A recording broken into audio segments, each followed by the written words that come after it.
Hi everyone, I'm Kavulak here with the NAC Realty Group with Keller Williams Heritage, San Antonio, Texas. In this video, I'm going to be discussing last video when I said to withdraw 4% from your Golden Goose. And this is just a basic roadmap, a basic rundown of some things. There are no steadfast rules, person to person it matters. Whatever you need out of your money, that's what you need to follow. But this is called the 4% rule.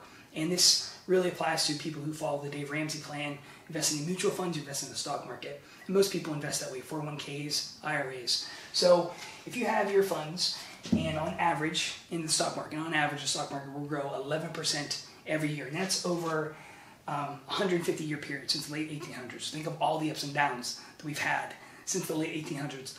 Reconstruction era in the South, World War I, Spanish flu, World War II, Vietnam. It's still on average, the stock market will grow 11% a year.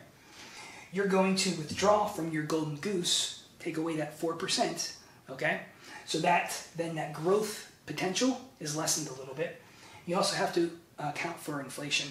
And inflation isn't going to show up in the bank account. It's not going to shrink your numbers. What it will do is shrink the buying power. It will sap away the buying power of a dollar. So a dollar today, if you just took it out of the bank, put it in your wallet, and left it in your wallet for 2 years, that dollar's buying power in 2 years is only going to be 95 cents, which doesn't seem like much, but over the big grand scheme of this, retirement over 30 years, if you're investing, $1 over 30 years is going to have the buying power of 50 cents. So you have to account for inflation. So if you have 11% growth and you take 4% away for your income, and you have to account for inflation, that dollar isn't going to be worth as much, you still get an average return of 4.5%, which your Golden Goose will fatten up. It'll grow. And please keep in mind the accounting for fees. A lot of people, 401ks, are going to be very upset when they retire, and they're expecting a different number.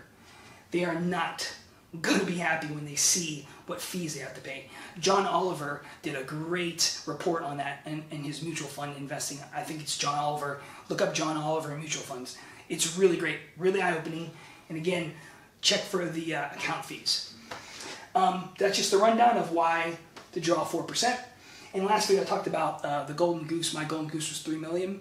And if you didn't quite understand how to do that, well, think of your ideal income, whatever that ideal income is in retirement. What would you like to have every year over year in your retirement? If you multiply that by 25, you get the size of your Golden Goose. So for me, I said my ideal retirement income annually was $120,000. Multiply that by 25, and there's my Golden Goose, $3 million. But that doesn't take into account the extra million that I need, that one-time write-off check fee, pay for the house, pay for the cars, pay for the boats. So that's just a quick rundown. Have any questions? Let me know.